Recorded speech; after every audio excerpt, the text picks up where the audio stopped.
Malaki na nga pala ang alaga kong si Pablo. Habang lumalaki nga siya ay lumalabas na ang kanyang totoong kulay. Malaki na nga rin pala ang alaga kong si David. Medyo malikot nga lang siya at medyo pasaway. Napakasosyal nga nilang dalawa dahil natutulog pa sila sa loob ng refrigerator.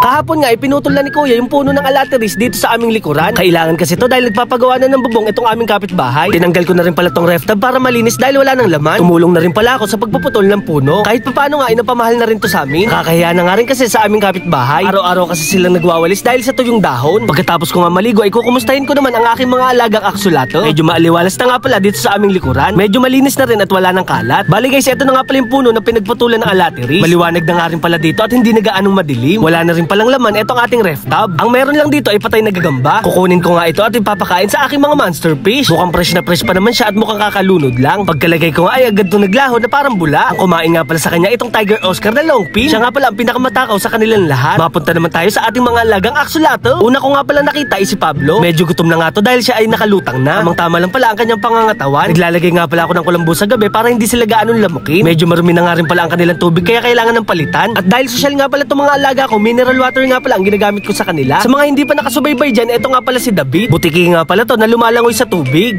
Char. Lagi ko nga pala silang pinapaliguan tuwing umaga. Tuturuan ko din silang lumangoy para hindi sila malunod. Siyempre, kung meron David, meron ding Pablo. Pangalan nga pala nila ay kinuha ko sa Batang Quiapo. Habang lumalaki nga si Pablo ay lumalabas na ang kanyang totoong kulay. Albino nga pala to at kamukha niya yung gumagapang sa aming kisame. Sila nga pala ilalagay natin sa refrigerator. Hindi nga pala sila nabubuhay sa mainit na temperatura. Sila nga pala ay parang tao na magrerenta ng 3 hours sa Sogo. Char. 50% lang pala ng tubig ang ating papalitan. Makakaiwas kasi ito sa pagka-water shock ng ating alaga. Sa ngayon nga ay tubig ng gripo muna ang ating gagamitin. Naubusan na kasi tayo ng mineral at wala pa nagdi-deliver. Halos wala pa nga 1/4 ang ilalagay nating water para mas mabilis silang makakuha ng oxygen sa ibabaw ng tubig. At syempre, wag natin kakalimutan maglagay ng water conditioner. Maglalagay din pala ako ng lava rock at konting water plant. Maglalagay na rin pala ako ng konting lumot. Kailangan ko rin pala bumili ng yelo kila Kuya Dan. Buti na nga lang meron kaming kapitbahay na nagtitinda ng yelo. Siguro naman ay magiging komportable na ang ating mga alagang aksulato. Dahil tapos na nga pala ang kanilang oras ay kinuha ko na sila sa loob ng refrigerator. Mukhang masaya naman sila at nakapag-relax. Magiging komportable na rin sila dahil malinis na ang kanilang tubig. Kuha naman ako ng pagkain kila Tampi Story. So paano guys? Tara! Napakasarap talaga magbike kapag hindi mainit ang panahon. Pagdating ko nga kila Tampi, nakita ko agad si David. Papacheck up daw ang kanyang papa dahil merong sakit. Dahil wala si Tampi, siya nagpapakain sa kanilang mga alaga. Napakadami pa naman ng kanilang alagang kalapate. Dahil may sakit nga pala si Tampi, hindi na rin ito nalilinisan. Nag-aquascaping din siya at hindi pa ito natatapos. May mga gapi ko pa naman dito na napakaganda. Bali guys, ito nga pala yung gagamitin niyang drip wood. May water plants na rin dito na naka-ready na. Tinawag naman ako ng anak ni Tampi. May live tubig daw kasi dito na binebenta. Tamang-tama daw pala ito sa aking alagang aksulato. Kaya naman bumili na ako sa halagang 10 piso. Dahil mabait naman ako, binigyan ko na siya ng 50 pesos. Sa ganung paraan nga ay napasaya ko si David. Pagka uwi ko sa bahay, pinakain ko na agad to sa aking mga alagang aksulato. Itong live tubig nga pala ay maliit na uod. Gustong-gusto nga pala nila to lalo na kapag gumagalaw. Si Pablo naman ay medyo nahihiya pang kumain. Kakain din yan kapag wala na nakatutok na camera. Itong natira nga ay papakain ko sa aking mga fry na beta. Lumalabas na rin pala ang kanilang totoong kulay. Paglaki nyo nga ay pwede ko na kayong ipamigay. Paano guys, hanggang dito na lang. Maraming salamat sa panunood. Paalam! Yeah!